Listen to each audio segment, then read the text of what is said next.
어떤 분야에서 보통 10년을 하면 그 분야에서 전문가라는 소리를 듣습니다. 그러니까 10년만 그 일에서 매진해서 하면 전문가라는 소리를 들어요.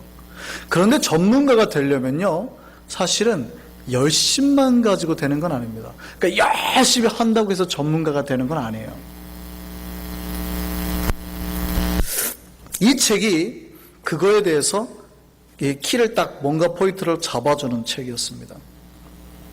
그 패러다임을 변화해야 된다는 겁니다. 쉽게 말하면 틀을 가져야 새로운 전문성을 얻을 수 있다라는 얘기입니다. 새로운 변화된 틀을 가져야 새로운 전문가로 나아갈 수 있게 된다라는 겁니다. 열심만 가지고 되지 않고 이 변화된 틀을 가져야 다른 사람보다 앞설 수 있다라고 가르치고 있는 책이었습니다. 예를 들어서 어느 한 동네에 개헤염을 10년 동안 한 사람이 있었습니다. 전에 한번 말씀드렸죠? 개헤염을 10년 동안 한 사람이 있었어요. 얼마나 잘하냐면 이 개헤염으로 거의 싹싹 그 웬만한 수영하는 사람만큼 나아가는 거예요. 근데 이 사람은 열심히 있습니다. 하루에 5시간씩 개헤염을 합니다. 연습을 해요. 그런데 이 사람이 그 마을의 짱이거든요. 제일 잘하는 거예요. 그런데 어떤 사람이 그 마을에 들어왔습니다. 이 사람은 수영을 할 줄 모릅니다. 물에 뜰 줄도 몰라요. 근데 이 사람이 제일 잘하는데 보니까 좀 우스워요. 그래서 그럽니다. 야, 나 너 이길 수 있을 것 같은데? 그런 거예요. 그 사람이 깜짝 놀라죠. 자존심이 확 상하는 겁니다. 자기는 이 동네에서 라고 개헤염을 10년 동안 했고 매일 하루에 5시간씩 연습하는 사람인데 이 열심을 어떻게 이겨요? 그렇죠? 그래? 그러니까 비웃는 거죠. 네가 날 이길 수 있다고? 어디 한번 해보자. 그러니까 그 사람이 그래요. 그래, 그럼 한번 해보자. 한 달 뒤에 우리 내기하자. 네가 이기는지 내가 이기는지. 한 달 뒤에 시합이 붙었습니다. 누가 이겼을까요? 개헤염하는 사람이 이겼을까요? 이 수영도 할 줄 모르는 사람이 이겼습니다. 이 사람이 갑자기 뭘 한 거예요? 이 사람이 그 시합을 하자고 해놓고 수영장을 찾아갔습니다. 그래가지고 좋은 코치를 만나서 돈을 주고 레슨을 받았습니다. 뭘 배운 거예요? 자유형을 배웠습니다. 한 달 동안 연습을 했습니다. 처음에는 물에도 못 뜨던 사람이 2주 정도, 2주 동안 막 킥보드 잡고 발 첨벙첨벙 합니다. 1주 지나고 2주 지나니까 사람이 이제 물에 떠요. 3주차 이제 손 잡는 법을 배웁니다. 4주차 호흡하는 법도 배웁니다. 그리고 한 달 만에 시합이 딱 붙었어요. 누가 이겨요? 개헤염을 10년 동안 한 사람이, 하루에 5시간 연습한 사람이 한 달 배운 자유형 쫙 나가는 겁니다. 이게 뭡니까? 패러다임의 변화입니다. 새로운 틀을 가진 사람이 이길 수 있다는 얘기예요. 이해되십니까? 열심 중요해요. 열심 갖고 하는 것 중요한데 더 중요한 게 뭐예요?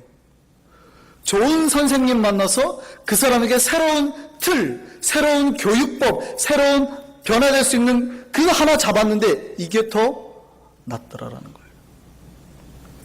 나 혼자 열심히 해서 될 수 있을 것 같은데 그게 아니에요. 이게 바로 천재와 평범한 사람의 차이죠. 열심히 하는데 안 되는 것 같잖아요. 천재는 왜 천재인 줄 아세요? 뭐에 대한 새로운 거요? 아니요. 자기만의 새로운 틀을 가지고 있는 사람입니다. 다른 사람은 가질 수 없는 이 가지고 있는 사람입니다. 다른 사람은 생각지도 못한 새로운 패러다임을 가지고 있는 사람이에요. 그러니까 다른 사람은 10년 할 거 한 달 만에 해내잖아요.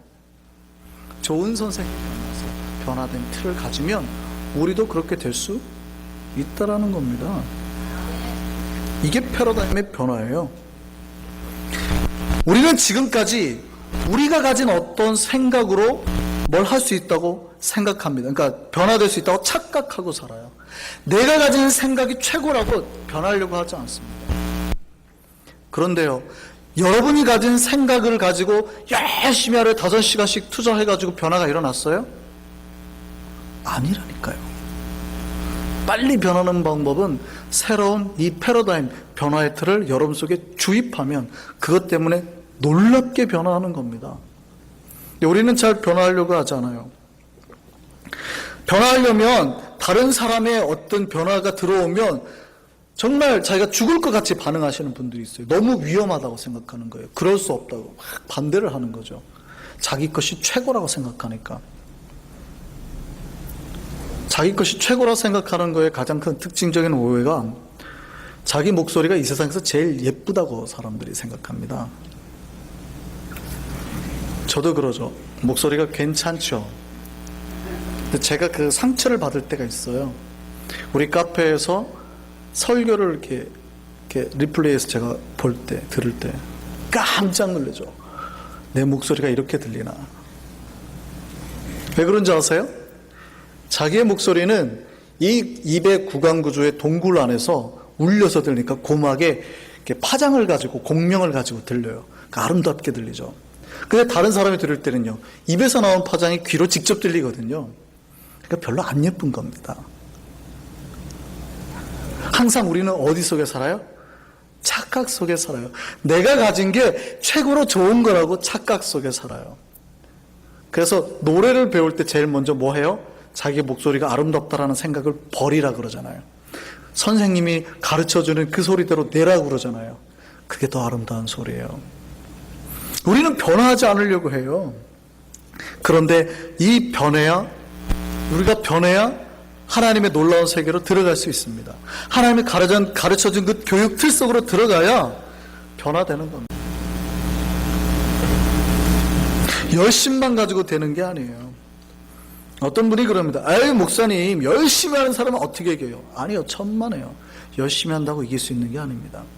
교회가 열심만 가진다고 하나님이 일할 수 있는 게 아니에요. 새로운 하나님이 보여주신 틀 속에 빨리 들어오셔야 됩니다. 그래야 변화가 돼요. 단기간에 변화가 되고 놀라운 성장을 보는 겁니다.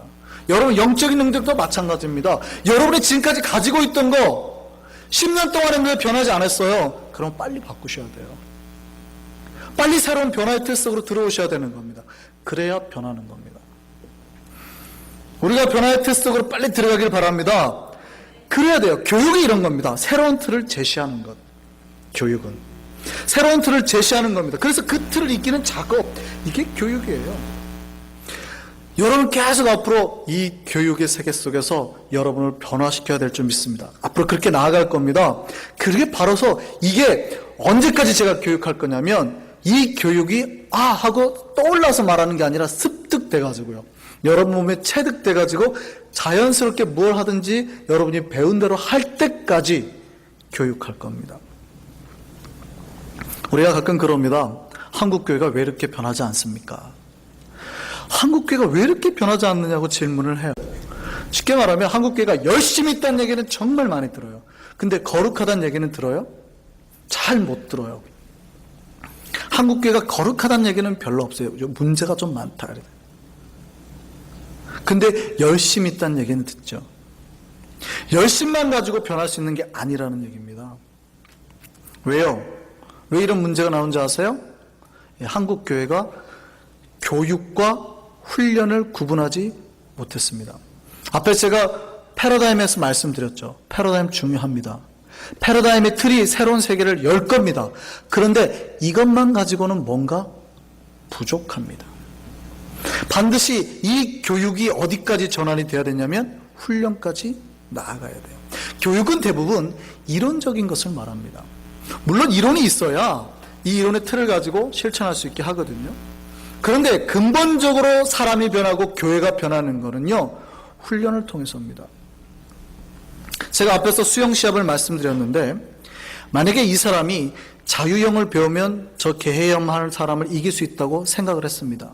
그리고 코치를 찾아갔는데 이 코치가 세계 최고의 수영 강사예요.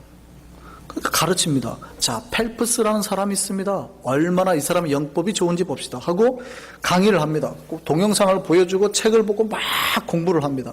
자, 그 다음에 우리 박태환이라는 사람을 봅시다. 이 사람의 호흡이 끝내줍니다. 수영할 때는 이 사람의 호흡을 배워야 됩니다 하고 한 달 동안 배웠습니다. 새로운 패러다임을 가졌어요. 새로운 인식체계를 가졌어요. 그리고 한 달 뒤에 딱 수영 시합을 가졌습니다. 이길까요? 못 이길까요? 이 사람은 물에도 못 든다고 그랬잖아요. 절대 이길 수가 없습니다. 무슨 얘기인지 아시겠어요? 교육을 아무리 많이 받아도 한 달이 아니고 1년을 받아도 못 이기는 겁니다. 이 사람이 예를 들어서 그래도 한 3주간 그런 교육받고 이제 1주간 수영 연습했다고 해보죠. 겨우 이제 좀 뜨는 거예요. 겨우. 그리고 자유형도 겨우 배웠어요. 근데 뭐가 안 돼요? 호흡도 안 되고 체력도 안 돼요. 개헤엄을 이길 수 있습니까? 없습니까? 못 이긴다니까요. 이게 교육과 훈련의 차이입니다. 제가 자전거 타기 지난번에 예로 한번 드렸어요. 자전거를 배울 때 아무리 자전거에는 사이클 아니면 산악용 자전거 여러 종류가 있는데 이게 가속도 달리는 힘에 의해서 절대 넘어지지 않는 법입니다. 자, 두 바퀴로 체인으로 페달을 밟으면 됩니다. 이론적으로 아무리 좋게 배우고 해도 이런 가지고 자전거를 탈 수 있습니까? 없습니까? 절대 못 한다니까요. 들은 그 배운 거를 가지고 어떻게 해요? 직접 타고 내 몸이 경험하고 체득되어지는 모든 세포를 다 쏟아서 자전거 페달을 밟아야 됩니다. 그리고 균형 감각이 느껴져야 됩니다. 때로는 사고가 나가지고 이러니까 사고가 나는구나 하고 체득해야 되는 겁니다. 그래야 자전거를 탈 수 있는 겁니다. 이게 뭐예요? 훈련이거든요. 교육과 훈련을 혼동했다고요. 훈련이 되지 않으면 좋은 선수로 나아갈 수가 없는 겁니다. 그래서 마태복음 28장 20절에 예수께서 마지막으로 제자들에게 예수님이 당부하세요. 승천하기 전 마지막에 마태복음에서 주셨던 말씀이 뭐예요? 내가 너희에게 분부한 모든 것을 가르쳐서 그들에게 가르쳐서 그 다음에 뭐예요? 지키게 하라거든요. 가르치는 건 뭐예요? 새로운 패러다임을 제시하라, 교육하라라는 얘기예요. 그 다음에 지키게 하라는 건 뭐예요? 훈련받게 하라. 그들이 그거를 체득해가지고 그 삶에 변화된 능력으로 살게 하라는 겁니다. 이게 예수님이 마지막에 말씀하신 거예요. 첫 번째가 뭐예요? 교육과 두 번째가 훈련입니다. 군대 가면 이 두 가지 정확하게 구분해서 사용하죠. 군대에 가면은 교육 시간은 주로 언제예요? 훈련 전이나 일과 후 저녁에 한다고요. 그때 보통 지휘봉 들면서 가르치는 겁니다. 교육은요, 그 다음에 훈련은요, 이 교육을 받고 직접 뛰어드는 거죠. 총이 어떻게 생겼으면 총의 거리는 어쩌면 이거를 배운 거를 직접 해보는 겁니다. 총을 쏴보는 겁니다. 쐈더니 이게 반동이 있는구나. 그래서 여기 개머리판을 어깨에다 정확하게 대고 하라는 거구나. 그렇지 않고 떼고 하니까 확 충격이 와가지고 어깨를 상하는 거예요. 이러면 안 되는구나. 그러니까 어떤 사람은 개머리판을 여기다 대고 이렇게 총을 쏘잖아요. 저렇게 하면 얼굴이 그냥 크게 다치겠구나. 이게 체득돼야 되는 겁니다. 막 달려가지고 실제 달려서 숨이 차서 훈련이 돼야 뛰어가면서도 총을 쏴봐야 실제 이렇게 해야지 되는 거구나. 이게 훈련인 겁니다. 교육과 훈련의 차이를 아시겠어요? 이 훈련을 통해서 위대한 군인이 탄생되는 겁니다. 그러니까 교육과 훈련이 다른 거예요. 제가 우리 피아니스트 박 집사님의 예를 들어서 말씀해 볼게요. 이론을 배운다고 해보시죠. 자, 피아노에는 이런 게 있어. 자, 도레미파솔라시도가 있고 이 화음계를 통해서 하는 거야 하고 가르칩니다. 이론을 배워요. 이 이론을 다 배우고 나면 1년 동안 이론을 배우고 나면 쇼팽의 유명한 피아노 곡을 칠 수 있습니까? 착각하더라는 거예요. 교인들이 착각하더라는 거예요. 한국의 목회자들이 착각하더라는 거예요. 교육 많이 받으면 사람이 변할 줄 알았어요.